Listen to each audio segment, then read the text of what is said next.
FWBর পর্দায় exclusive picture আপনাদেরকে দেখানো হচ্ছে। আমাদের প্রতিনিধি রয়েছে দীঘার উপকূলবর্তী অঞ্চলে, চলুন আমরা তার সাথে কথা বলে নেব আর ওখানকার পরিস্থিতি সম্পর্কে আপনারা জেনে নেব।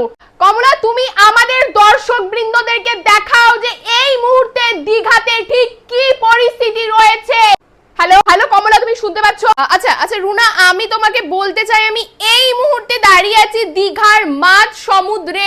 আমি আমার ক্যামেরা পার্সনকে বলবো একটু চারিদিকটার অবস্থা দেখাতে। যেমনটা তুমি দেখতে পাচ্ছ রুনা যে ইতিমধ্যে এখানে কিন্তু বৃষ্টি শুরু হয়ে গেছে আর আমি কিন্তু অলরেডি এখানে ভাসছি আর ভাসতে ভাসতে কিন্তু তোমার সাথে আমি কথা বলছি। রুনা, এখানকার অবস্থা কিন্তু ধীরে ধীরে খুব খারাপ হয়েছে। সরকার থেকে ইতিমধ্যেই এখানে সতর্কতা বার্তা জারি করা হয়েছে। শুধুমাত্র আমি এখন এই মাঝ সমুদ্রে দাঁড়িয়ে আছি। হ্যালো কমলা, তুমি শুনতে পাচ্ছ?